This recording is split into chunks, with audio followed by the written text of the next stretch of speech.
got my opinion. Yeah, if I was to give my full opinion, I wouldn't be on the fucking air for long, but it happens. Be cancelled quicker than Jeremy Clarkson is at the moment. Oh, yeah. I mean, he just went full fucking medieval, didn't yeah, he? he did. He's regretting that. Good note to start off on, or I'm ready to go. Like, so at least we're not speaking about COVID. No. Yeah. Oh, come on. That's the disinformation board and fuck then, Is Jesus. that inappropriate that I'm having a corona then? Yeah. Brilliant. Does that hit hard?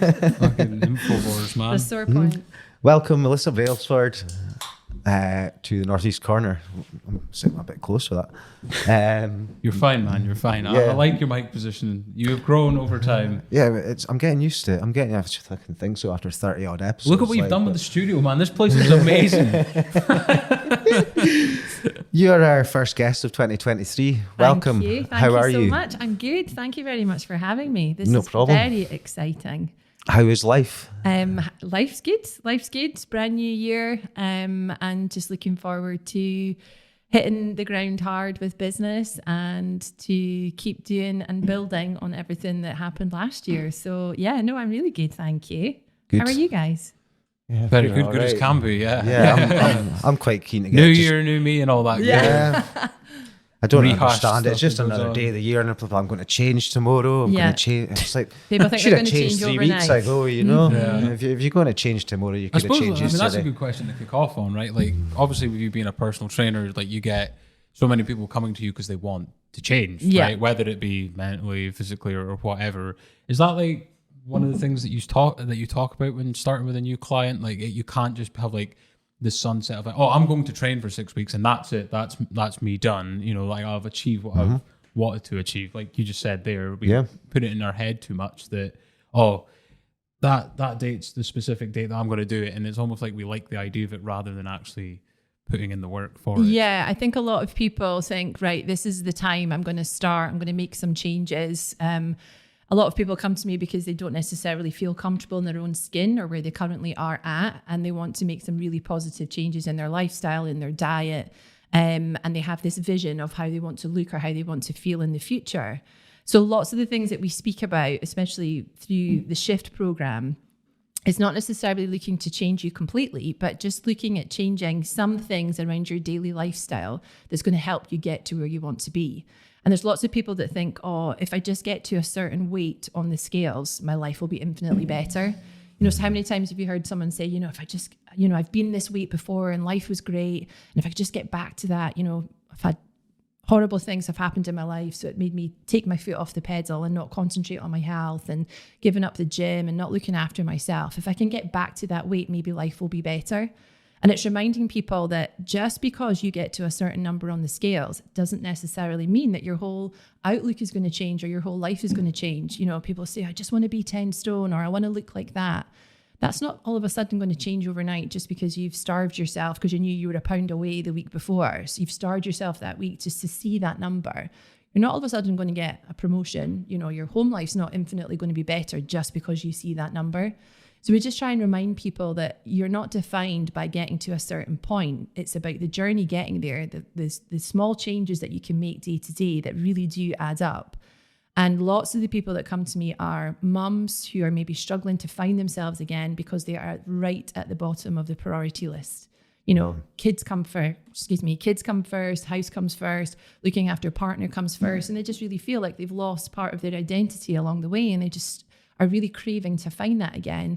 And that's really hard. So we need to remind people that, you know, just because you're a certain clothes size or a certain weight on the scales, or just because you can do 4 press ups finally, it's not necessarily going to change everything for you. You have to start to accept the body that you're in at the moment. And if you can love that, imagine how amazing you'll feel after your 6-week journey, your 6-month journey, your 3-year journey, if some people are on. And think how incredible you're going to feel and the self-satisfaction that you'll feel that you've put in the work to get there. So this whole new year, new me is actually bullshit because you're still going to be the same person inherently. You're not going to change massively. It's just about doing small things that could make your life better because you're going to feel better about yourself, have bigger confidence. And especially for, you know, I speak about mums a lot because that tends to be like the niche. A lot of the ladies that come to us are mums who want to learn how to eat better, but not necessarily be prepping completely different meals for themselves and their kids. They need to be able to work out around times that suit the school run, and sometimes they're working as well. So it has to fit in with their lifestyle. Yeah.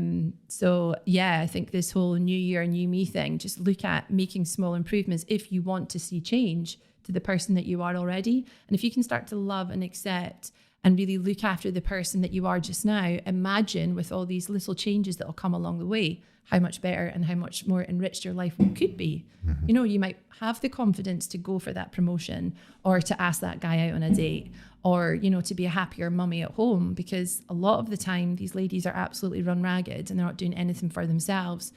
If they're not getting enough sleep, if they're not, it's just self-care at the end of the day, filling your body with a better diet, exercising, feeling better.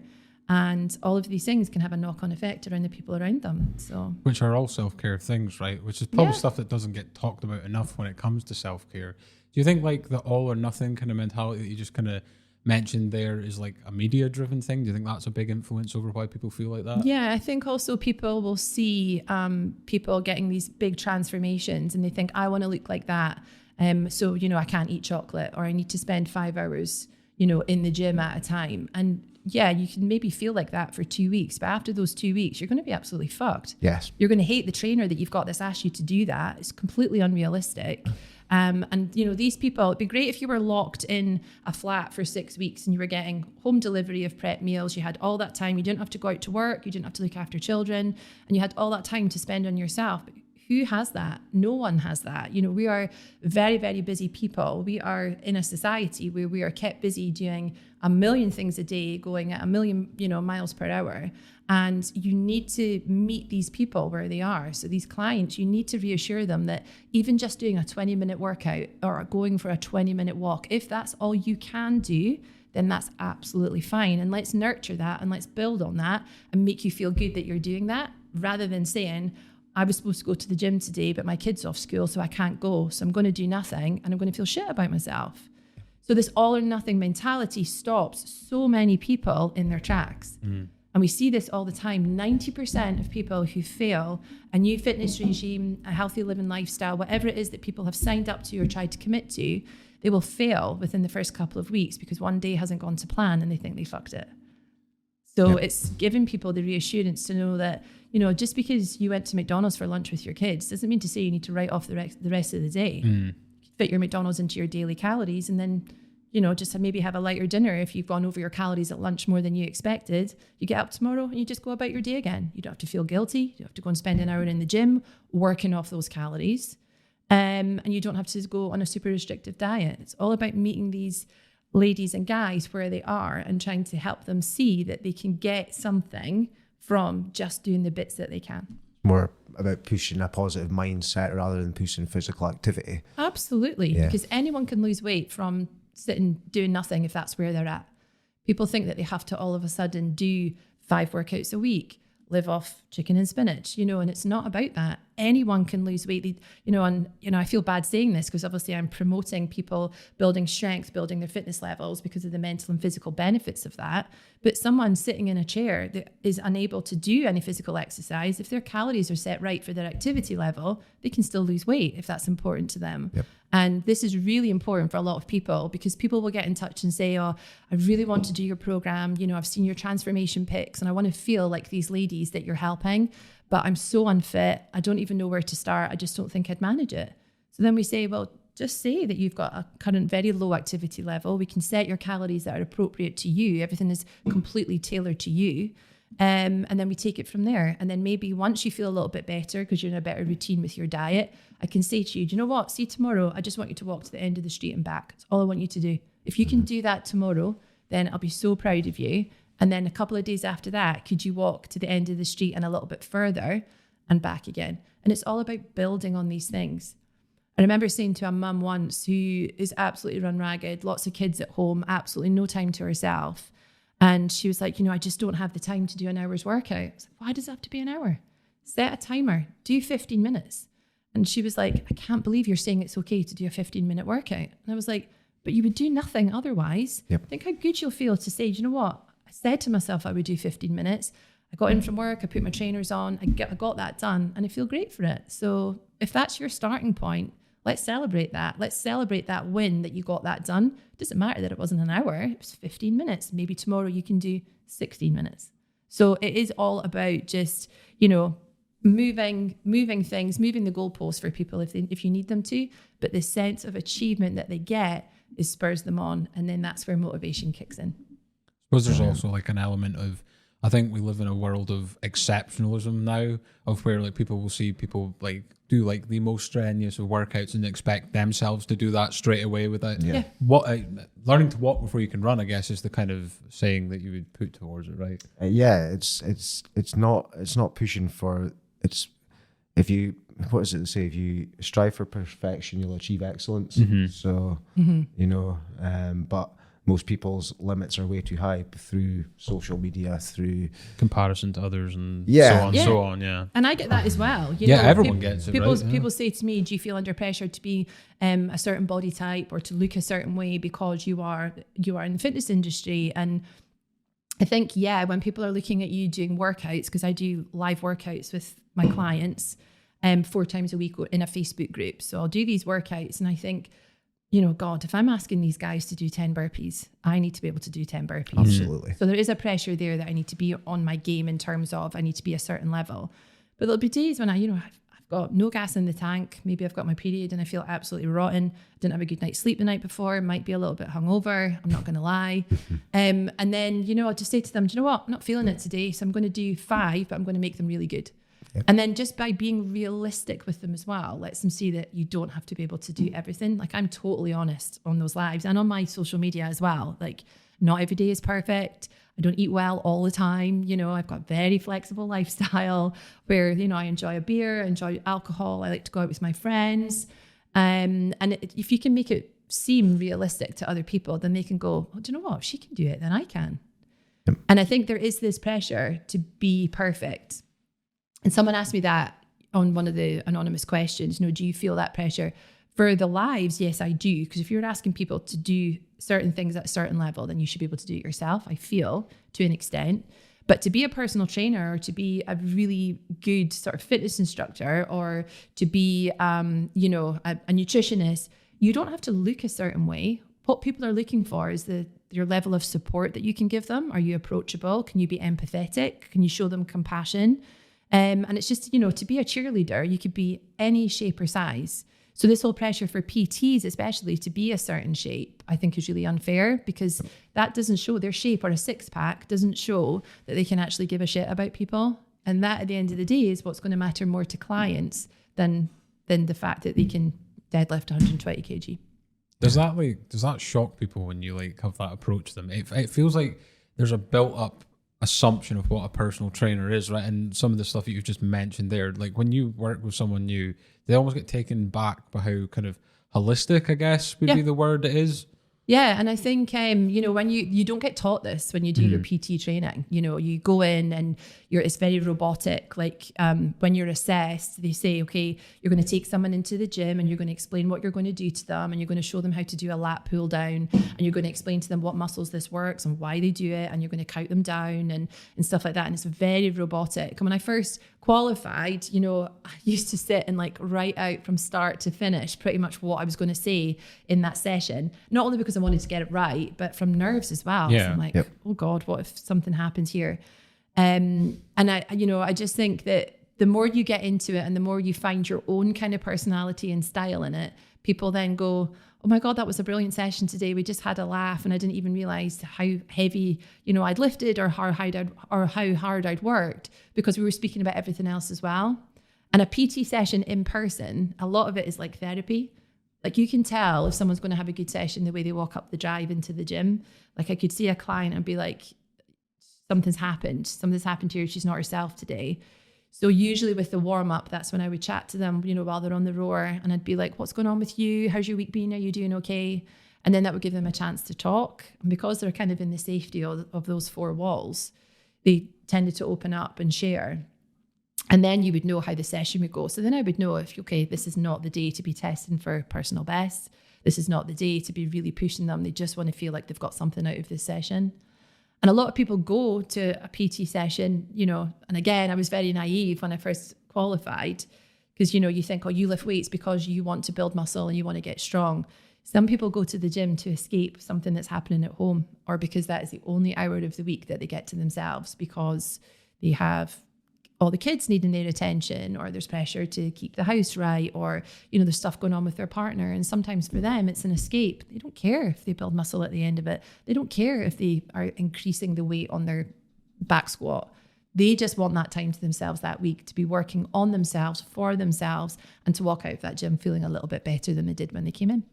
And it's all about mindset. It's all about distracting them from their day to day.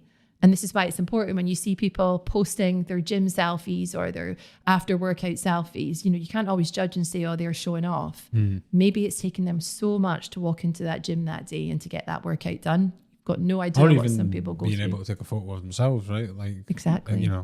I've just lost my train of thought there, but I was going to move on to a question anyway about what made you want to become a personal trainer? Is there any specific story behind it? How long have you been going? So I qualified, it'll be 5 years ago now. And I worked in hospitality before. I went to uni, I studied law, graduated, met my husband when I was working in Edinburgh. And then the company that he worked for moved him around. So we went from Edinburgh to Aberdeen, back to Edinburgh, and then he got a move to London. So I'd graduated, but I hadn't actually started looking for work in the sort of law area, as it were, because we were kind of always on the move. And I hadn't, so I was just doing hospitality jobs and retail jobs. And then when we were living in London, I started to work for a media research company. And there was a prospect there of me to start using my law degree to do with research, for TV, for film, for media. And that was really exciting. And then at the time, my parents actually owned the pub that we ended up buying. And they said, look, we really need a manager. Would you come home temporarily and just look after the pub for 6 months? And if you think you're happy up here, then, obviously we could look at getting a place for yourself. And that was 17 years ago. And still here now. Still have it. But, sorry, to answer your question with the PT, once I had my first child, I really knew that I had to do something. I mean, when you work in catering, you eat what you can when you can. Your diet's never healthy. Monday and Tuesday night is the caterer's weekend. So you are binge drinking from Sunday onwards. Yep. Lock-ins, takeaways, eating from the pub restaurant. We lived upstairs as well. So if it's 12 at night and you had the munchies, you went downstairs and got some chocolate cake. And I was severely unfit and unhealthy and just didn't feel great about myself whatsoever. So then I fell pregnant. And then when I came through pregnancy, I knew I wanted to do something. So I started going to a kettlebell class locally with Jill Morgan.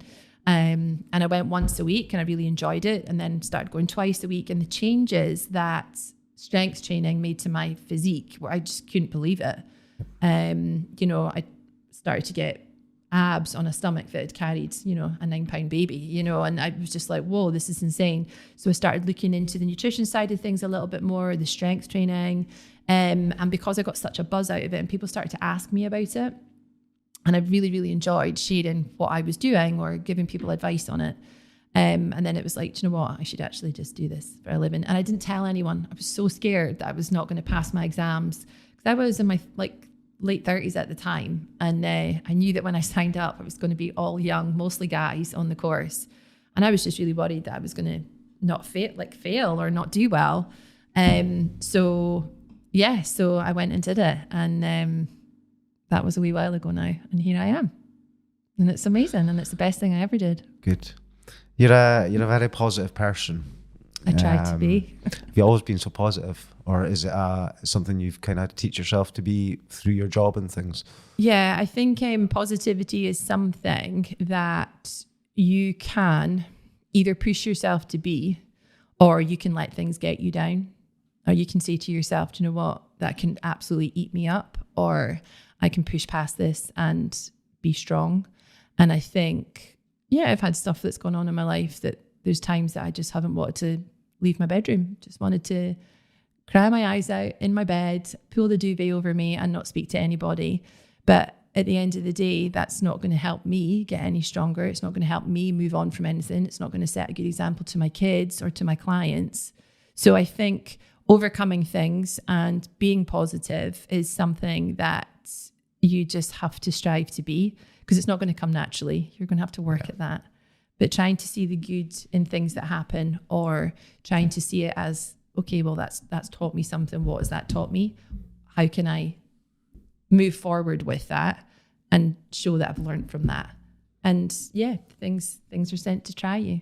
I think it's up to you whether they break you or not. These behaviors can be learned as well, right? Like I've been reading a book on overthinking recently, because I'm a massive overthinker, especially when it comes to like the technical side of the stuff like this. But it was saying that people aren't just negative because that's the way they are. Like these behaviors and thoughts have been learned. So it's possible to learn the opposite side of that. And it encourages being positive, even if you don't feel positive, but almost acting in a way. And I know a lot of people would take that as like, oh no, but that's being fake and not being like how you really feel and whatnot. But over time, I would imagine that imprints on a person who they actually become. Is that something that you agree with? Or yeah, I definitely think it's like if you tell yourself something often enough, you start to believe it, whether it's true or not, you know?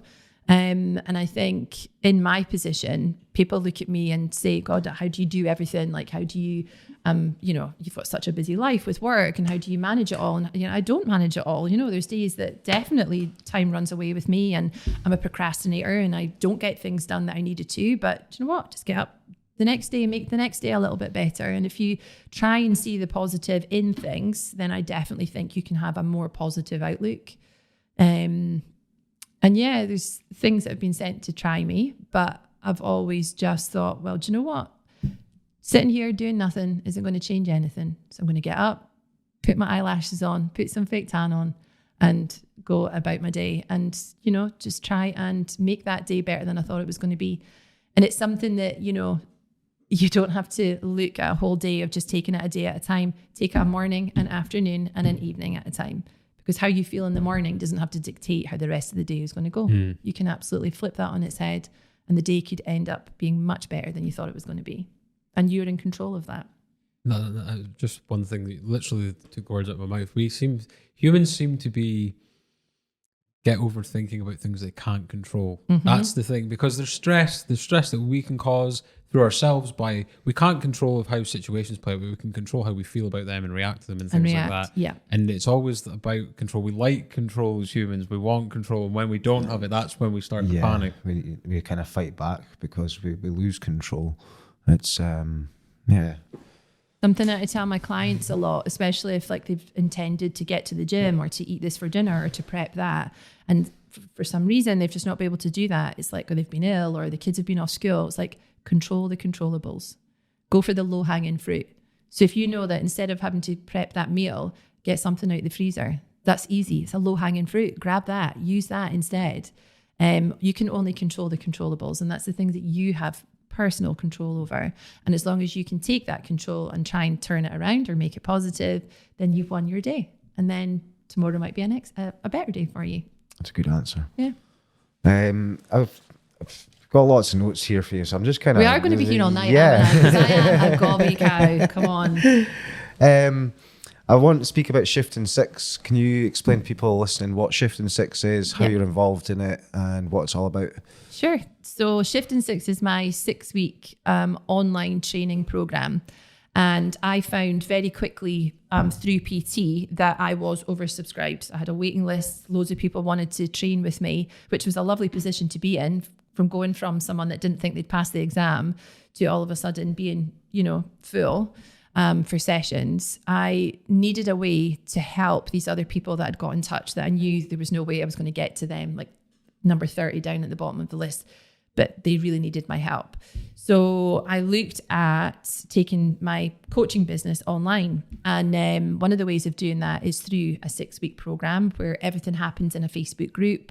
And you can help all these people at once by delivering all the information that they need, all the guidance around nutrition, the exercise, and the support and the accountability. So I thought, well, this is good because it means that actually there's not really a ceiling on that.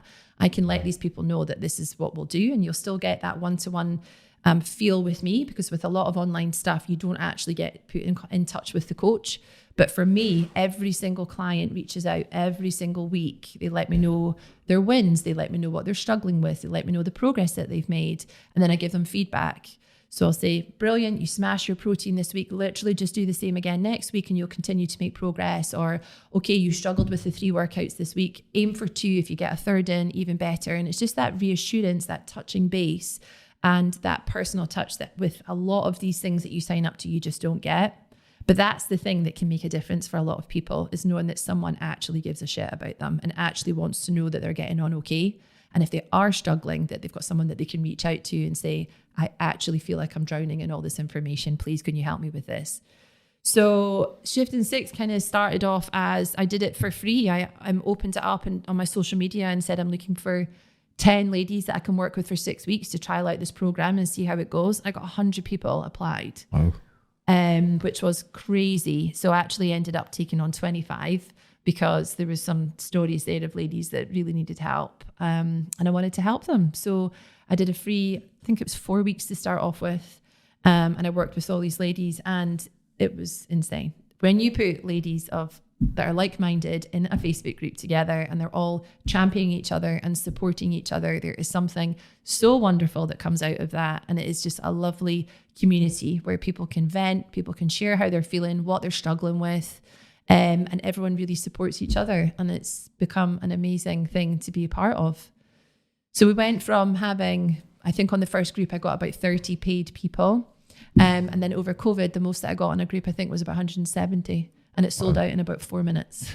It was crazy. Box office numbers. It was like harder to get tickets. You're gonna have to give us your marketing strategy. Yeah. It was literally just showing up, showing the results, letting people know that this is what we can, this is what we do here, this is what we can help you with.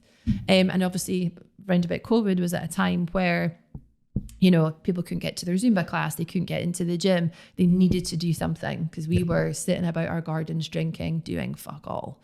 So we needed something to work towards. And so that was crazy. And then from there, again, oversubscribed. So my best friend Claire is a nutritionist. So I asked her if she would come in and be a separate coach, and she was able to give advice around specific nutritional guidance, or we took on triathlon runners and celiacs, and we were able to do a lot more with those ladies that I might not have been able to help myself. And then since then, I've also taken on Sam, who is a pre and postnatal PT. So she's got her own specialist knowledge there around postpartum ladies. So we're able to, because of her, take on ladies a lot sooner after they've had their baby if they want to make a start than we could have before. So it's gone from just me to we now have 3 coaches, and it's lovely. It's great. You've really taken like the positive side of social media. We've spoke many times about the negative side of social media. When you can use social media in the right way, it's excellent. You know. Yeah. Is that your biggest marketing tool, social media? Yeah, I've got no paid marketing as such. I've never paid for an advert. Any growth that I've had has all been completely organic. It's just been through word of mouth, through building a social media following, through having people share what it is that we do on Shift and sharing their results and being really honest about how they find the program. Telling their friends, word of mouth. Like, it's crazy. I'll go to Lossie and like loads of people in Lossie seem to know me. Like my hairdresser's in Lossie and I go to the butcher in Lossie, but I'll go to the hairdressers and like the hairdresser will say, oh, I had someone in that was asking about you because she does Shift as well. And she's like, everyone wants to know about Shift and speaks about Shift. And it's nuts. Like it's I just find it absolutely bizarre. It's lovely because people want to know what it is that you're doing and getting up to, and they want to know what it is to see if we can help them.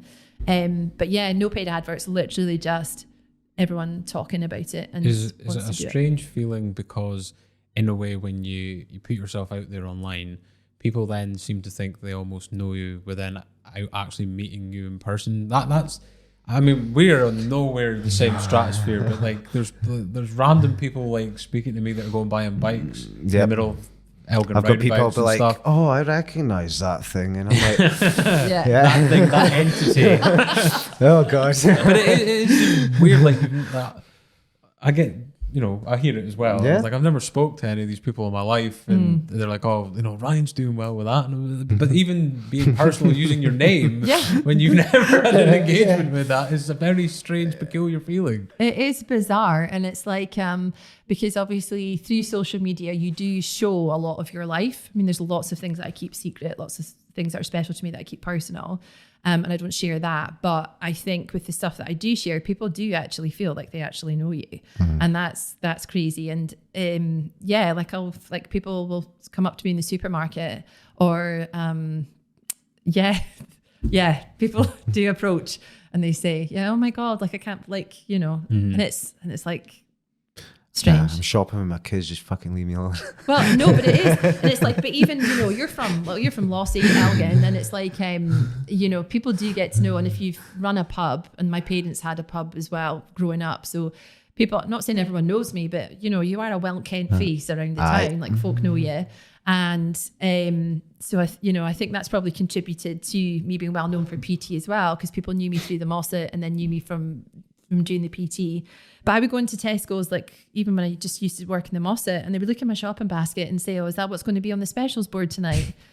No, this is my dinner. Like leave me alone. Or, the other one is if you're in the supermarket and they see like my trolley full of wine, they'll be like, oh, thought you were a personal trainer. You're not supposed to be drinking that. That's like weird though, because it's almost like you're not allowed they to get lie. desensitized to like you're like an actual person, right? Yeah. Yes, crazy. And I'm not saying like people fangirl or anything like that, but it is like they recognize you. And then over lockdown, we did online quizzes. Oh yeah, and we got the kids involved, and we raised, I think it was about £16,000 for Cash for Kids.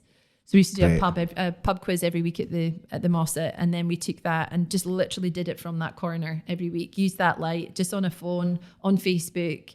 And the amount of people that would come up to us and say, oh my God, your quiz has got us through lockdown. I was in the phone shop in December and the guy's like, how do I know your face? And I'm like, oh, I'm a PT. And he's like, no. And then I was filling out details and he was like, Mossad. He's like, me and my mates did your quiz every single week. We all got together on Zoom and we were all sharing the answers. And we all wanted to see how we got on. And, something like that gets you kind of known as well. So that was a lovely part of lockdown for us. And we got the kids involved, and being able to raise all that money at a time where they really needed it was lovely. That's cracking. Yeah. That's really good. It's a big achievement. Just kind of moving on from shifting sticks, but we're staying on it. I've got to ask you about the helicopter. Please explain. I put stuff out there and then it absolutely... Time for the headphones, Ryan. I brought them as well tomorrow at the order. It's all right. It's okay. So this is where the old advice of once it goes onto social media, it will never go away and it's always there. So I did a lads shifting six a little while ago. I think it's been about 2 years since I did it because the girls were just keeping me so busy. But I was out in the pub at the end of last year and a couple of guys were asking me about protein and asking about strength training. I want to build some muscle. You should do a lads one again. Like, when will you help the guys? So I was like, do you know what? I could probably actually do one in January. And a few people had messaged and said, yeah, I'd be keen. So I thought, right, let's just set up a guys one. Just a small amount though, because the girls are keeping me busy. So it was limited. So I just kind of put a post up and said, listen, if you want to get stronger and fitter, whatever your goals are, maybe you just want to look good doing the helicopter in the mirror, whatever floats your boat, let me help you. And now this thing has just grown absolute arms and legs, because the guys in the group on the first day were like, because I was like, I'm going to help you feel healthier, be here for longer, be able to run around the park with your kids and not get out of breath, or being able to have a few beers. And one guy was like, fuck feeling healthier, living longer. I want to have a six pack doing the helicopter. And I'm like, oh, for God's sake. And then someone else was like, oh, can we put don't post the photos in the group though. And I'm like, no, you keep those for yourself. I don't need to see those, thanks. If you don't call a night before that Chopper's Eve, I will be thoroughly disappointed. Well, I need to remember that. It's Chopper's Eve, the night before check-in day, definitely. That's hilarious. This is good. This is going to differentiate us from Freemasonry. This is going to get us away from that. From the guys that keep thinking. They'll be like, no, we're having nothing to do with guys helicoptering. Like, they're probably like, it's cold. It's cold. See, I'm quite outspoken and I'll say stuff like that and think, people are just going to grab onto that and roll with it. But that is good though, right? It takes like a corporate sense out of personal training, like of portraying yourself as like, oh, you got to do this all the time, and that it adds a human element. Yeah, 100%. Yeah, and I think that goes back to like how much you shade of yourself on social media. People need to be able to see how you live your life, your personality, to see if you're relatable. And to see if they want to work with you. Because when you're asking people to part with hard-earned cash, they need to know that they can trust you. They need to know your style. They need to know how do you live? If they want to be able to have a beer on the weekend, and I can show them that actually you can still do that. So yeah, for them to get to know me and my personality, because I speak to these people one-to-one, like on their check-ins and things. So if they kind of feel like they already know me, by the time check-in comes around, they feel a bit more comfortable with me, and the stuff that they share is amazing. It's an honor to be a part of their growth and their wins, and how they're getting on, because obviously they just feel like they can either relate to me or that I'm friendly and that they can trust me, which is a nice feeling. Maybe get some people open up a bit too much. Lots. Yeah. Oh yeah. I hear all about people's sex lives in check-in. Thank you so much. I've had sex tonight with the lights on, and it feels amazing. I feel really good about myself. Heaps. Yeah. And I'm an open book. I don't embarrass easily. So I'm just like, go you. And that's the same with like the Thirsty Thursday. The amount of messages that I get from people saying, I'm having great sex at the moment. I'm just like, I don't know why you feel you need to tell me that, but I'm happy for you, love. You know, it's just the internet, isn't it? It goes hand in hand with it. It's like, it doesn't even have to be it could be anything, and it's going back to that. You know? Absolutely. Thirsty Thursdays is an interesting one. You got a lot more balls in the pair of us, like, 'cause we just get ripped a new one on there, like, god damn. You might get some different questions than I get, though. We'll probably get fucking shut down if we answered some of them, like. But they'll probably be asking about the hairline. How much trauma's it been through? You should try it and see. I bet you'd get some cracking questions. And the thing is, you don't have to answer them all. Like the amount that I don't answer every week, I don't go there. This is true. Like it's quite ballsy, I'll give you that. But like, how did you get the idea? Was it just you were getting that much requests for information? So every so often I would put up like an Ask Me Anything type box on Instagram. But obviously when people submit questions from that, you can see who that person is. And I completely understand. I mean, I've been every size, shape, felt all kinds of ways about myself. And I understand how personal body confidence and fat loss and how you feel about yourself, how personal that is. Sometimes there can be shame attached to the place that you're at, and you might not necessarily feel comfortable about opening up to someone and asking them questions about it. So I'd seen someone else had posted up this anonymous thing, and it's just literally an app that you download, and then you copy a link, and then when you post that link, these questions come in anonymously. And everyone always says, are you sure you don't know who sends these? And I'm like, there's no way of finding out. You can pay, I think it's $6.99 a week to get a hint. And I did it once. I was like, is it anonymous? How can I find these things out? And all they'll tell you is the person that sent this message used an Apple iPhone 12 in Aberdeen. And it's like, fucking hell, what a waste of that narrows it down. That narrows it down. I've got 4,000 folk follow me. It could be anyone. I guarantee anyone that has sent one of those messages that was listening is probably just shit themselves. You could pay $6.99. Clear the browser history. I would love to know where half of these questions come from. But that's what it is. It's a look into people's subconscious thinking, really, isn't it? Because them hard drives are going in the fucking bin. I'm telling you. Why have you just threw that piece for no reason? But yeah, it is crazy because people feel safe behind the screen most of the time. Anonymity is a way for someone to just open up and maybe perhaps see how they're really feeling, or ask something that they would not normally ask to your face. So being able to hide behind that question and get an answer if they really want it to some of these questions. Yes. Which can be a good thing. But it can also just go the other end of the spectrum, which is perverse, I would imagine. Goodness, there is a lot of wild stuff gets asked. But I always say every week, do you know what? Like, I've got a 14-year-old son. My mum follows me on Instagram. So there's definitely stuff that I'm just not gonna go there. And I've exercising my right to veto that question. Because if you were to start entertaining them questions, how deep and dark are them questions going to get in the end? Exactly. What does that encourage? Exactly. You try and keep it as light as possible. And it came about from a place that people can ask anonymously and let me answer. And then very quickly, some of the questions got quite sexual, which, again, I don't get embarrassed easily. Not necessarily sexual towards me, but towards like about their sex life, or a question about a new guy that they're seeing, or, lots of different aspects of it. And I can only offer what I think. And I've said this a million times. If I've got the girls over on a Saturday and I got asked that question, that's how I'd answer it. So I can only give my insight on my opinions, what I think they should do. And it was all like mostly very lighthearted. And then I got one question about a woman who, and I'm very careful to question the authenticity of a lot of it. Like, how much of it is people sitting in a group chat going, go and ask that this week. That's funny. Like, we'll see if she'll answer that one, or taking the piss or whatever. Doesn't matter. But one question that came through was a woman who was suffering domestic abuse. She was getting verbal abuse from her partner at home. She had nothing. She had nowhere to go. And she needed help. And I could only say to her, this is what I think you should do. Any abuse on any level is completely unacceptable. You need to get out of there. And the response that post got from other people that follow me was insane. One woman offered her spare room. I have a lot of people in the police that I work with, doctors, social workers. They all jumped in and said she needs to get in touch with this person. This is available to her. It doesn't matter if she's walking out of there with just the clothes on her back. This is the help that's available.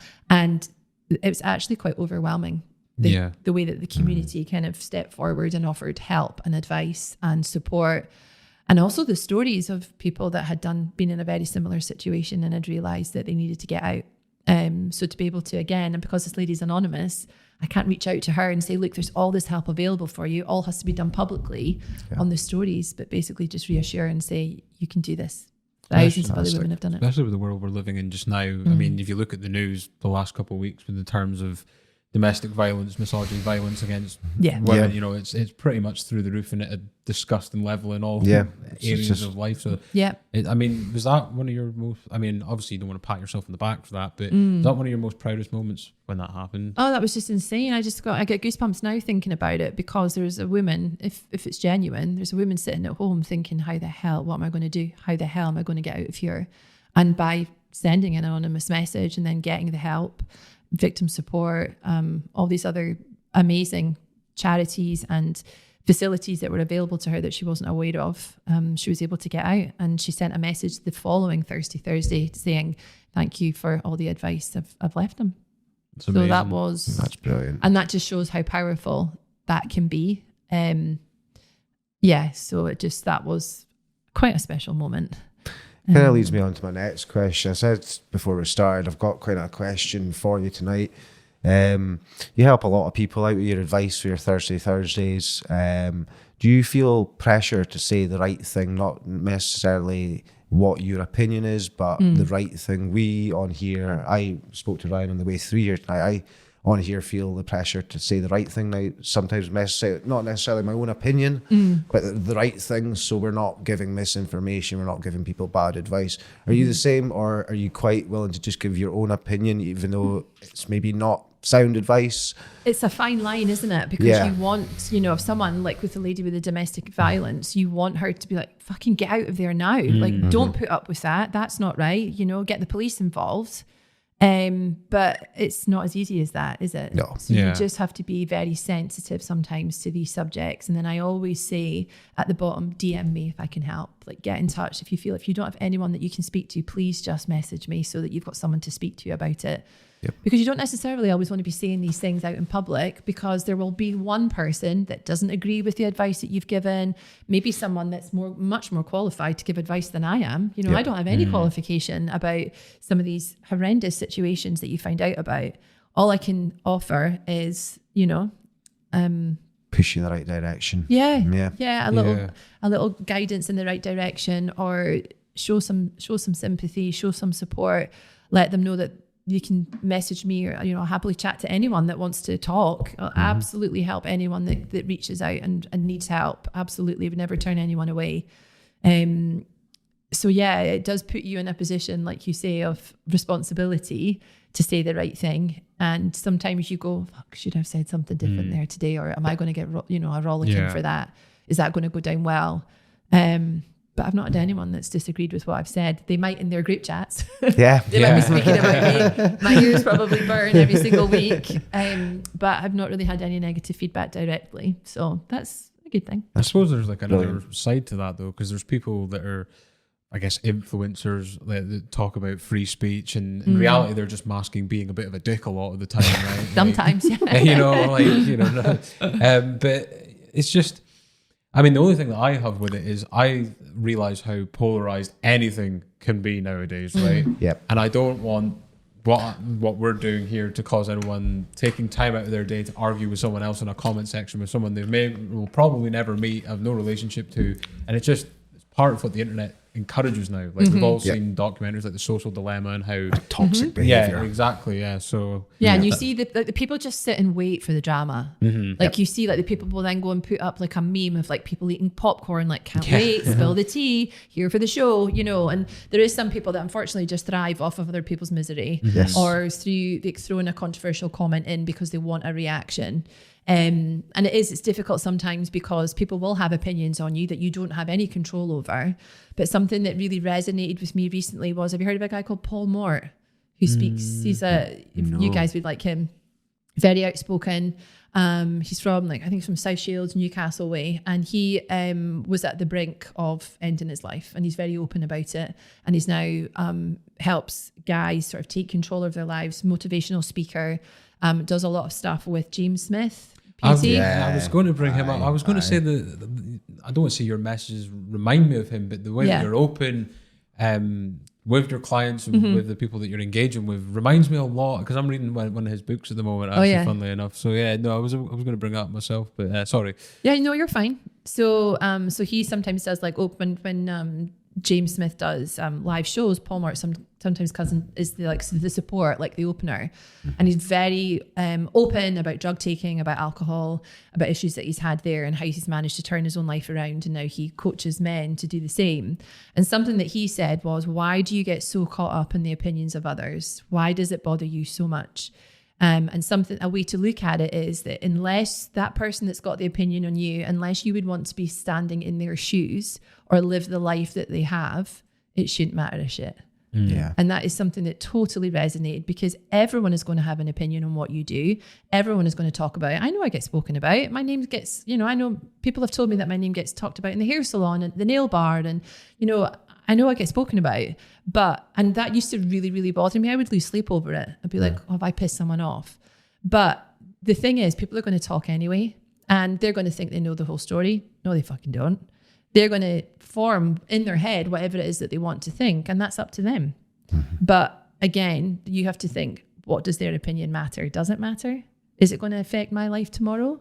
Exactly. Probably not. Exactly. I suppose it's that uncertain element again, because it's not, if you probably knew they were speaking bad, you would it's more the unknown of it, right? What are they saying? I know my name was spelled. What are they saying?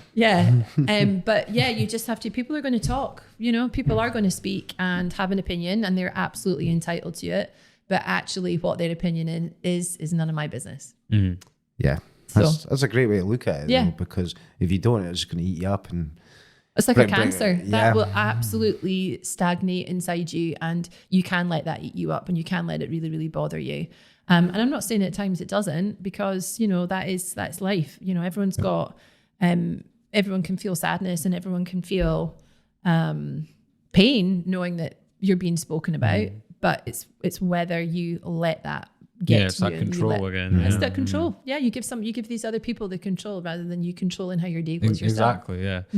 So what? Just kind of bringing it back into PT, and I suppose more nutrition with this. I've been interested to ask someone this, and funnily enough, oh god, this scares me. Appropriately, this time last year we had Doug on, right? Who's also a PT. Yeah, so a PT. We're not doing this on purpose, because I know it's the back of Christmas. It's like, I feel like we're kind of advertising, but anyway. New year, new me.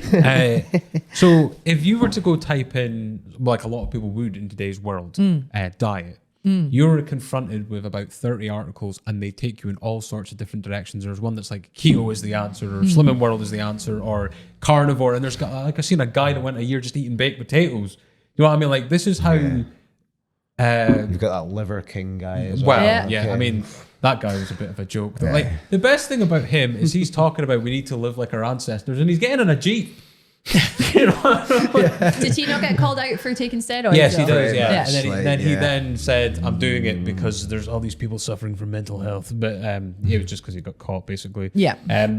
But yeah, like there's this extremity of diets and almost like polarization of diets. Like I know we said we weren't going to bring up politics, and I'm not, but I do see people on different sides of the political spectrum using different diets, and it's just weird how that comes across now. So what is your thoughts on this information overload of diet itself? Do you think there is a right way to do it? I mean, Doug was saying that the problem he has with stuff like Slimming World and keto and that is that it's not telling you how it's doing it. It's just giving you this silver bullet of it's our way. Yep. Yeah. Yeah, exactly. And you type in you don't even type it in. You'll be getting your hair done and your hairdresser or the person next to you will say, I've lost 10 pounds doing X, Y, Z. You should give it a go. So first of all, you have to question, what are they getting out of it for telling you to try it? Because is it a pyramid scheme? Are they trying to sell you keto drinks that, have got probably 3 times the amount of caffeine in them than a can of Monster? Yeah. So it's no wonder you feel fucking incredible on them because you've got all this energy, but actually they recommend you having 2 of those a day instead of meals and then a healthy even meal at night. Of course, you're going to fucking shit yourself. Like you're surviving on fuck all food. Yeah. But all of these things, listen, this is the truth and this is science. Anything that causes you to lose weight has gotten you into a calorie deficit. Yeah. And there's no way around that. There's no way around that. So whether that vehicle is, Atkins, where you're cutting out carbs, or Slimming World, or Weight Watchers, all of these things have put you into a calorie deficit or you would not lose fat. So it's how you choose to do that. The way that I do it on shift, I want to make it as easy as possible. Because it's like we said earlier, if I said to someone, go and eat chicken and spinach 7 days a week, you would hate me and you would survive about 2 weeks. You'd be awful to work with. But if I can say to you, do you know what? I want you to go out this weekend and I want you to have a cocktail, eat loads of lovely food for dinner, have a kebab on the way home if you want it, and I'm going to teach you how you do that. Then they're going to be like, oh my God, I fucking love you. I can't believe I get to eat all this food. And then they're motivated and they can go much longer. If you're dieting, you need to imagine you doing that way of life until you get to where you want to be. If it's not sustainable, then you're never going to get there. And what people don't realize is anyone that wants to build muscle or change their physique through especially strength training, there's 4 stages that you go through. There's the fat loss phase, there's the maintenance phase, there's the bulk phase, and then you slim down again at the end to reveal all that lovely muscle that you've built. That like the catabolic, anabolic kind of. Yeah, it's like you stuff, cut at the end. Once you've built all this lovely muscle, you need to be able to see it. Most people stick at stage 1. They cannot get past stage 1. So they go, I want to have visible abs and I want to have nice shoulders and I want to have definition in my back and I want to build a big bum. But they're seeing the ends and they're not looking at it in all these different stages. And it takes a fucking long time to get there. I've been strength training for, how old's Leo? Leo's 14. I've probably been doing it for 10 years. So my training age in terms of doing this and living this lifestyle is a long time. And the longer you've been doing it, the harder it is to see changes. People at the very start see lots of changes, but it's largely due to the fact that there's big water weight losses in the beginning because they've overhauled their diet. And new people to strength training are really lucky because newbies change very, very quickly when they start strength training. When you've been doing it a little bit longer, it becomes a lot harder. But people get stuck on this phase 1 because they think they're going to go from phase 1 to phase 4.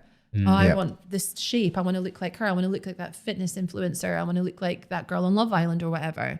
But they get stuck on this phase because they keep on, like we said earlier, getting to a certain point and then giving up because they think they fucked up.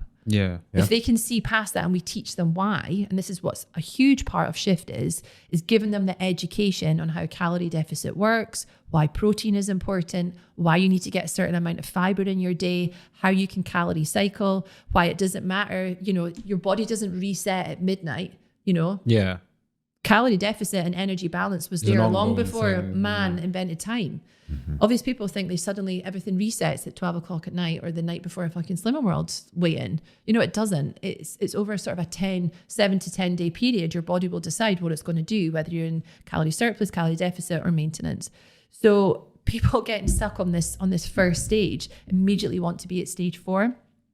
They need to get through this first stage first. And for a lot of people, that causes them to have a big overhaul of their diet. And it's that commitment to that and not realizing that actually it is doable.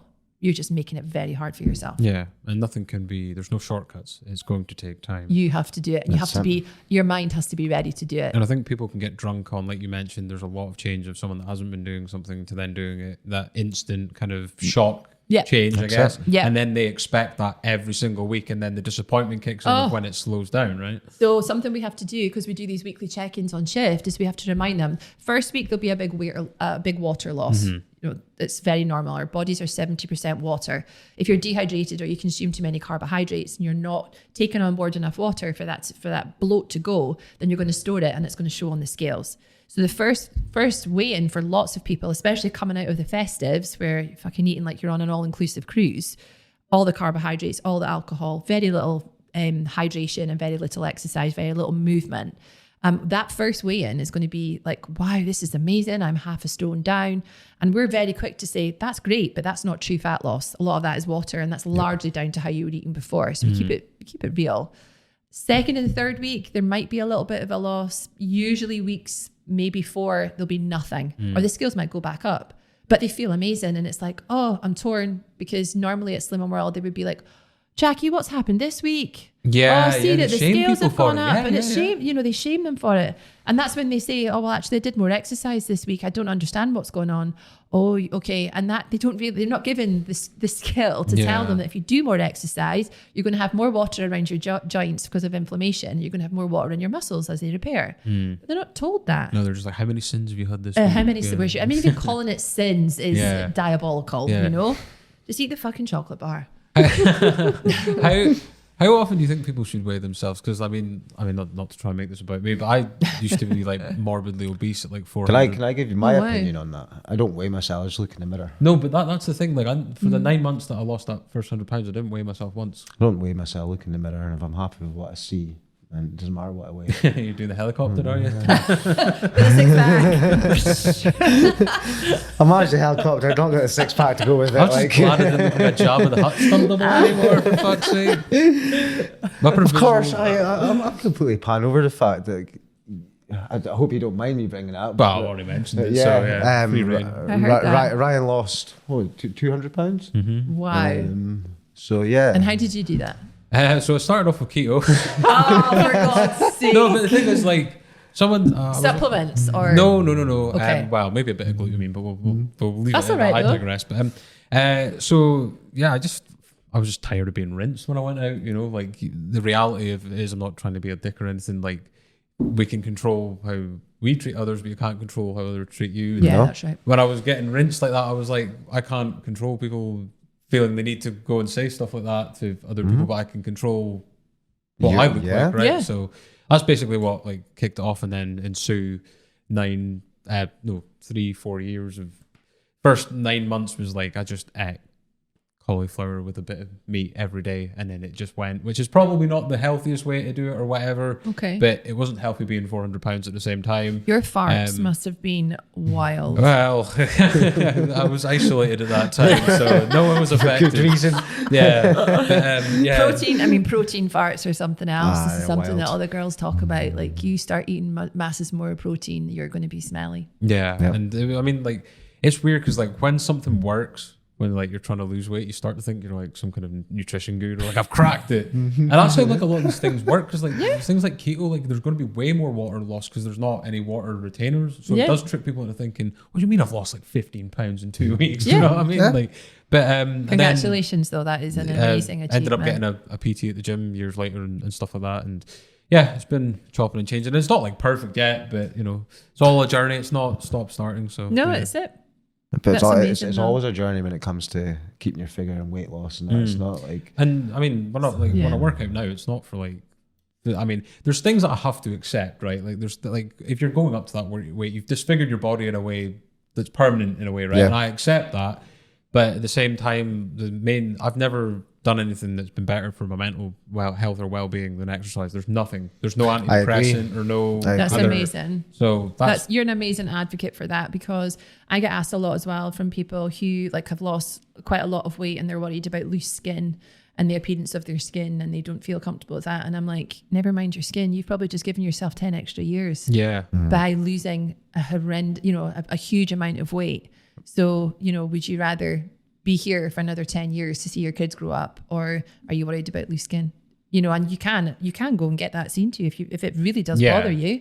You can do something about that. Almost a more material thing though, right? Like absolutely. We've just had like the health thing the last couple of years with the pandemic. Like I was saying to you, I know that, we're no experts by the way, but like it obviously didn't seem to, and it's not as serious as it once was anymore, right? No. But I was thinking when I had it at Christmas, which is like the worst musical you could think of all time. But I remember thinking to myself, I was like, I hadn't lost all that weight beforehand. I could have been in serious trouble because like the studies are pretty evident that that's a massive factor in mortality with it, So yeah, absolutely. Yeah, it's as you say, it's about perspective. It's like, right, well, this might be affecting me badly, but look at the positive side this is bringing. You need everything in perspective. I totally agree. We get people to think about their why from the very start. Like, why are you doing this? And people say, I want to lose weight. It has to go so much deeper than that, or else you won't give a shit about it. Yep. So you have to think about, well, what does losing weight mean to you? Does it mean that you're going to be here longer? Does it mean that you can fit into your favorite dress again? Does it mean that you're going to have a newfound confidence, that you feel like you've been shutting yourself away because you feel embarrassed about your weight? So if you can identify your why at the very start, that's where the motivation is going to come from. And that's what's going to pull you through on days when you can't be arsed going to the gym. You just want to phone a takeaway. You can make excuses. If you really know deep down and do that work on what it is that you're looking to achieve and why it's important to you, then that will absolutely keep you going on days where you just feel like you cannot be arsed. Good answer. And your why should make you cry. I like that as well. Like, it should be so important to you. That's something that my friend Claire taught me. Your why should make you cry. Like, it should be so important. One of the things that I have here is PT and fitness industry in general is like a massive thing online, more than ever. Is there people that you like to listen to, to, I guess, I don't know, compare or get ideas off of? Or anyone that inspires you or that? Yeah, definitely. So I actually did Joe Wick's Body Coach first program when he first started started out. Was this before he got like really big during the lockdown and stuff like that? So you did your check-ins with Joe. So you've actually met him? Not met him, but spoken to him emails. Okay. So it was similar to Shift in 6. You signed up to a program and you got the training plan and you did your check-ins and you had to report back how things were going. It was actually him that emailed me back. So this was right back at the start. So this would have been, probably about maybe 8 years ago now. And it was just as he was getting really big on Instagram and he started his Lean in 15 videos, which was huge at the time because you could only post a 15-second video on Instagram, and he would show you how to cook a really healthy meal really quickly, where you saw him like chuck the packet of Uncle Ben's into the microwave and this is Lean in 15, and he actually ran a competition to give away a NutriBullet, like a mini blender. And if you did your own Lean in 15 video, and I dressed Leo up, who must have been about 8 at the time. I dressed Leo up as the body coach. I got him. I bet he was thrilled. I told him I'd buy him some sweets. He was fine. I ordered a wig off of Amazon, and the description of it was a Snow White wig because it was like the black curly, curly hair. This is some great invention here. And I got him into like some sports gear and the headband, and we got him I put some mascara on his face and stuff. And the poor guy, we had to do so many takes. And he's like, this is Lean in 15. And got him to repeat it. Chicken, spinach. And we actually won. Wow. And Joe shared it and everything. So anyway, totally digressing. What was the question? So the people that you look up to in the industry. So Joe obviously has just made a nation of much fitter, healthier, happier people just by being himself. And I think he is one of the most genuine people that's out there. Like, he shows his day-to-day life, his struggles, his family life, how he has a drink when he goes out on the weekends and he eats chocolate, and he shares how he struggles with his own fitness levels sometimes as well when he just cannot be arsed. And the stuff that he did over lockdown with the PE with Joe was just phenomenal, and he reaches to every level, to kids, to grown-ups, to everyone. So I actually have a lot of respect for him and for what he has done for just opening up that whole fitness thing. In terms of podcasts and stuff, like when you're talking fitness all day with clients, sometimes you just don't want to hear it. 100%. So podcasts I listen to are My Therapist Ghosted Me, which is absolutely hilarious. And then Shagged, Married and Avoid with Chris Ramsey and his wife. So they're just kind of lighthearted. In terms of Instagram, it's all fitness people because it's like, oh, I like what they've done there, or oh, she looks amazing, or I like her outfit, like, oh, she's done that workout in the gym, maybe I'll try that. And yeah, so a lot of what I consume is based around fitness. Yeah. And my clients, because then they tag me and stuff and I follow them back and I get to see what they're up to. And yeah, and it's nice that way as well. But a lot of my fitness stuff is the Instagram, and the people that I follow is fitness related. It's you've sorry. I've got a question here. When it comes to your fitness stuff, everyone's got like the thing they love doing at the gym and the thing they hate doing at the gym. Okay. Can you give us your biggest strength and weakness when it comes to Bulgarian split squats are the devil's work. So do you want to explain what that is? I just heard Bulgarian. It was like brutal. So Say no more. A split squat, but you've got your rear foot elevated on a bench, and you take a step forward, and then you have to bend your front knee, and your back knee comes down to the floor. Like it is. I feel like that'd rip my bollocks. It is fucking horrible. I could do a standing split squat quite well, and I can lift quite heavy, but a Bulgarian split squat is just new realms of pain. So I avoid those like the plague. In terms of things that I like training upper body. So shoulders, like I never see any changes in my lower body. I think it's like in just my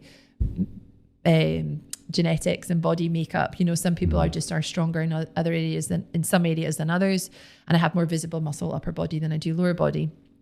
So when I do things like shoulders, arms, I tend to see like straight after a workout, I can see the changes there, and that's rewarding. Like you like to know that the work that you've put in has paid off. So I love training upper body and back as well. Is it like just gym based stuff, or do you do running, swimming, anything like that? I hate running.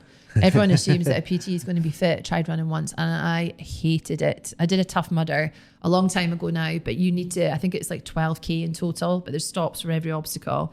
So I was like, I'm going to have to start running because I need to be able to get from obstacle to obstacle. And I just hate running. I don't understand how people get such a passion for it. I enjoy it. I'm happy. I'm happy for you. I suppose there is like some people get addicted to pain in a way, which is... Well, it's a dopamine, isn't it? Well, I used running last year. I went through a mental health struggle last year. So I used running to kind of get away into my own little world. And amazing. Through that, I found kind of an enjoyment for it. And it's not necessarily the running. It's where my head goes to while I'm running. Okay. I enjoy that place now. I didn't necessarily enjoy it at the start. But now when I'm getting to a really good run, I ran a marathon last year. I never thought I was going to do that. But it's now, if I've got a decent set of music on, decent positive mindset, I can go for miles. But that's amazing. Well done. Thank you. It's not through a love of running, I can assure you that. Not even now, not even after the marathon. I like the way my legs looked after it. I think things like running and the cardio stuff, like I do think that you have to be of a certain mindset to be able to go out and just run for like an hour and a half, just be within your own thoughts and focus on something, and just be doing the same thing over and over. For me, I've put me in a gym any day with a selection of weights, and I'm much happier doing that rather than necessarily the cardio stuff. Like people say, oh, you've got visible abs, you must be so fit. I can't even fucking run the length of myself. I enjoy burpees, which is weird, but actual running and the mindset that's involved in that. I've got a lady that I train who is an ultra runner, Karen, and she's incredible, and she's on the Scottish team. And she would check in with me last week, and she was like, yeah, I did 53-mile run this week. And I'm like, what? And she'll send me her step tracker. Yeah. And it's like 30,000 steps. It's just like infinite. Oh my God. And I always say to her, you are fucking crazy. But do you think that, she loves it. Do you think it's good that people choose, work out the way they want to, or you someone that, because a lot of people are like, oh, you've got to like push yourself, leave your comfort zone. Got You know to what I mean? deadlift Yeah. 300 kilos and shit. You know what? If you say that to someone, they'll do it, but it'll break them. Yeah, And they yeah. won't want to come back. It's all Like, about sustainability. yeah, I remember when I was doing my PT training, we all had to take it in turns to run a PT, like a group PT session outside. And there was this young guy, I think he was about 18, and he ran, it was like a military boot camp. And like he had me doing like burpees over a bench in the mud, in the rain, like, and I fucking hated him. Like I wanted to punch him. Like but he was rude with it, but he thought that that's his way. Like he was actually like in my face shouting at me when I was like on the floor. And I'm like, I actually want to smack you.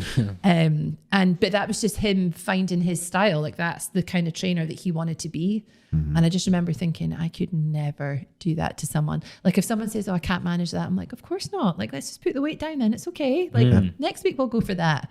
And I think you just have to show people kindness and remember that people are actually human. Yeah. And it's Rather great than- hitting PBs and it feels amazing. I'm pushing them, but it's not always the right time to do that. Yeah. They have to be able to, their head has to be ready for that as well. There's a time and a place to be a gym bro. Yeah, exactly.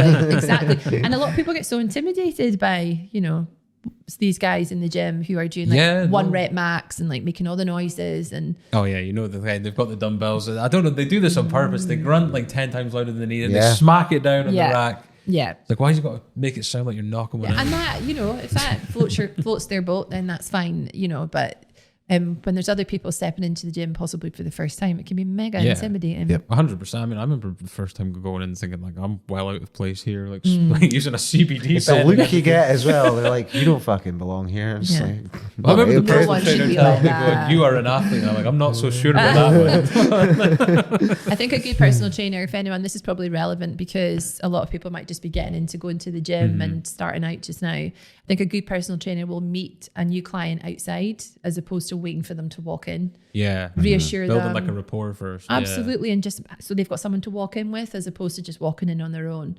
So, you know, a good personal trainer will meet them outside and escort them in and show them around and just, you know, make them feel really comfortable and help them kind of blank out all the sort of background noise and things that's going on around them and just focus on their workout and what they're doing and not make it too hard because they won't come back. You got a very busy lifestyle. I've been following your socials for a couple of weeks, and I'm genuinely impressed. I really am, like, because you're just so busy. What with work just or how much with I mean, I'm on work. a fucking eat out to help out scheme of my own at the moment. I feel like I've been eating out heaps, but Work, social life, kids, all sorts. You know, how do you manage it? You know, if like you've invited us into your house tonight, it's lovely in here. Have you got a cleaner? Yeah, You I've know? got a cleaner. You got a Yeah, cleaner? I'll absolutely unashamedly admit an absolute angel comes every Monday and does a clean for me, which is great because some days there's just not enough hours in the day to do everything that you need to do. So yeah, no, absolutely. It's tough. What is a days- typical day in the life of Melissa? Okay, so I'll probably wake up at 7:22. That's when my alarm is set, and I will get the kids up for school, do the school run if I need to. If Frankie's not cycling, Leo will cycle to school, and then I'll come back and do a live. My lives tend to be about 9:15, 9:30.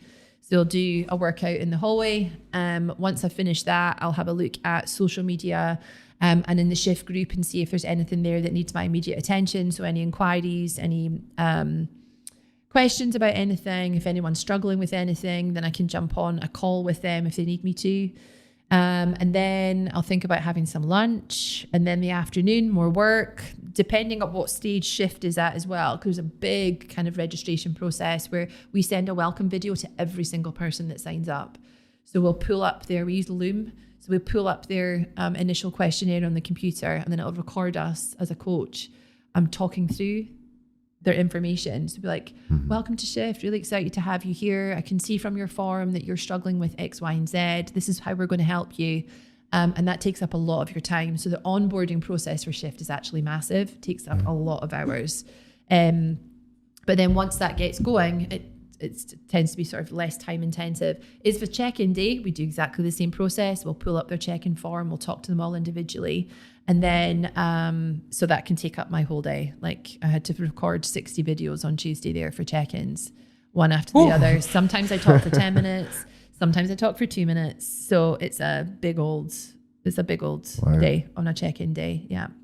Is it important to keep that work-life balance for you personally? It is very important. And over COVID, when things just blew up and everything got really, really busy, I didn't get the balance right at all. And I know that I didn't. I took on too much. I was really, really struggling with a back injury at the time as well, which left me lying on the couch for hours at a time, just couldn't move. And I was still doing Zoom PT. So I was connecting with my clients, but I was in my living room in front of the camera and I was trying to show them the moves to do. And a lot of the time I was in absolutely insufferable pain. Some days couldn't put my shoes on. Jesus. And it really affected me mentally. Back injuries are nothing to be laughed at. No. I mean, I had one and it ended up, I think it was like a torn disc or something, but I couldn't transition from sitting down to standing up, and it was quite hilarious at the time because I had just had to dead fish myself onto my couch and then figure it out as we went. But I remember reading a book at the time, and it was about the Normandy invasion in World War II. And one of these paratroopers had said that the same injury had happened to them because, like, when they landed, one of their feet hit the ground first, so like half their body took the impact before the other. Right. And he said he still felt that to this day. And I'm like, I'm 3 months in. I was like, am I going to be able to walk again? You know? Yeah. So yeah, they're not to be shaking your head out or whatever, you know. Yeah. But I think, you know, over that time, and especially because this was before furlough was announced for the pub, there was no financial assistance whatsoever. So suddenly everything's fine, and then lockdown happens and you think, fuck, we could lose our house. So it was like, well, I need to do more for PT. So I took on a lot more one-to-ones in terms of online coaching where you can charge that a little bit more. So I took on a lot more premium clients that took up a lot of my time. Shift was busier than ever. I was looking after 160 people on shift. I was doing Zoom PT. So I was still doing my PT clients, but through Zoom. And it was tough. It was really tough, all while trying to homeschool. You know, 2 kids, and still make sure that they got out for their hours exercise a day and still try and look after them and give them a good quality of life as well. And I know it, looking back now, it was wild. Yeah. Just did far too much. And I think sometimes you do just have to say, do you know what? Take a step back. It's okay to say no. Yeah, I think, especially in New Year as well, like that's another thing that I guess is annoying about the New Year stuff. It wants people to go 100 miles an hour, and it's like just take a relax for a second. Think about like the stuff that's happened the last couple of years. Like you don't have to climb Everest within a day, you know. Like it's not at all. Yeah. And I think unless you're a boxer trying to get into a certain weight category, or a jockey, or you are, you know, being considered for surgery, you do not have to be in any hurry to get to that certain place. 100%. Yeah. And the longer you can take, you know, it's a marathon, not a sprint. Absolutely. The longer you can take to get there, the more comfortable it's going to be for you. Yeah, you could get yourself into an aggressive deficit, but it's not going to be enjoyable. You're not going to be able to be flexible with it. But if you can see it as the long game, and like what we said with those 4 stages, just get through that first one and know that the next one, you're going to get more calories. You're going to be at maintenance. It's actually going to be a lot easier. You're going to have a lot more fun then. Just get through this first one first and just keep doing what you need to do. Does your shift in 6 work both ways? So if your client wanted to bulk instead of cut? Absolutely. We give them access to a calorie calculator at the start, and we, through their reading their questionnaires, find out what their goal is. So they have access to all that information, and then their calories will dictate what it is that they want to achieve, whether that's stay the same, fat loss, increase muscle, whatever it is. So the calories will be dictated, and then obviously that's largely to do with their BMR. And then we look at their activity levels, because obviously if you're going to go into a bulk, you need to be doing that strength training, or else you're just going to get fat. So you need to utilize those extra calories, and you need to accept that with a bulk there is going to be a factor of fat gain, because you can't attribute it all to growing muscle. But then that's why on the other side of that, you lean down again, lose the fat, and then that's where these amazing transformations happen. But yeah, no, we can do all of that. It's interesting. What's more rewarding for you to see as a trainer? Is it the physical appearance of someone changing, or is it someone losing low self-esteem and building confidence? Number 2, every time. Every time someone will message me and say, I went for a job today, but I never ever thought I could do that, and I got the job. Or someone will message and say, you know, I had because I feel so much better about myself, I had the courage to leave an unhappy marriage, and I'm now with the most amazing man that treats me well. When you get messages like that, knowing, and then when they say I wouldn't have done that without shift, you're like, fucking hell, this is crazy. Bigger than just losing weight and stuff like that. One of the divorce proceedings shifts going to be instead. There's been a couple. But yeah, if these women can realize their worth and feel stronger and find their voice, because they actually do realize that they're worth something. So, fat gain and poor self-esteem and always putting themselves at the bottom of the pile, it's hard for a lot of ladies to feel anything other than negativity about themselves, or to see negativity when they look in the mirror. So to get these ladies moving, educating themselves, be part of a community that's supportive, help them feel that someone gives a shit about them. If that can help them make change that's going to make them feel better about themselves and actually do something that's going to make them happy, whether it's, I always joke that I've been helping Stellas get their groove back since whenever I qualified as a PT, but it's these sorts of things that people just don't, as you say, it's holistic. That is a reference I have not heard in a long time. I'm sure my age, though. I'm older than you guys. But yeah, if you can help these ladies feel a little bit better about themselves and not feel ashamed taking their clothes off, or, just have a bit more confidence, then that is absolutely insane. I say this all the time. They don't have to weigh in. They don't have to every single week when we do check-in. If they don't want to step on the scales, they don't have to. It's like you say, look in the mirror. Can you see the change there? Do your jeans fit better? Are you able to do a little bit more this week than you could last week? And that's what's important to me. Absolutely. I don't care what the numbers say. Because the numbers are going to just a number. Bandy about all the time. And we teach them why that number is going to change. You give spicy food, that number is going to go up because you're retaining more water. If you have a Chinese, there's a hell of a lot of salt in MSGs. Like sodium in Chinese food. So if you're Chinese the night before, bet your bottom dollar those scales are going to fly up the next day. And it's teaching them that. Well, one more question each. I'm just aware of time. Okay, I'm going to end a good one. What are your keys to being happy and healthy? Oh, come on. That was his last question. I'm going to be here for another hour. Happy and healthy. You are a product of what you surround yourself with. So if you surround yourself with people that are negative, people that are gossipy, talk about other people, bring other people down, you're going to start to feel like that. So absolutely your circle, the people that you spend a lot of time with. I've met, I have my best friends, but through social media and through Instagram, through Shift, I have met the most amazing people and the most amazing friendships. And we still we'll check in on each other every single day. And I'm lucky if I've met this person once in my life. Yeah. But if you can surround yourself and gravitate towards people that are positive and want the best for people and like to see the best in people, then that will absolutely rub off on you. So definitely surrounding yourself with positivity and just, as I say, get up every day and think, right, how am I going to make today a good one? And just, try and take all the bad things as a lesson learned, open your eyes, make sure it never happens again, and look at ways of just making your life that little bit better. Happiness, just fucking do the stuff you want to do. Have a good time. Grab it by the balls and just do it. Yeah. There we go. Absolutely. I'm well of that opinion in my life. Yeah. If you're gonna do it, just do it. If not now, then when, as it Kev said? Yeah. Sleep when you're dead. If you could change one thing about the fitness industry for the better, what would it be and why? Wow. Okay. That's a good one about the fitness industry.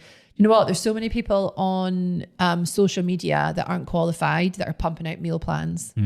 So when you are a PT, you get given the basics of nutrition, but you're not a nutritionist. My friend Claire's a nutritionist, and she spent 4 or 5 years at uni getting that qualification. So she knows what her limits are and what she can do.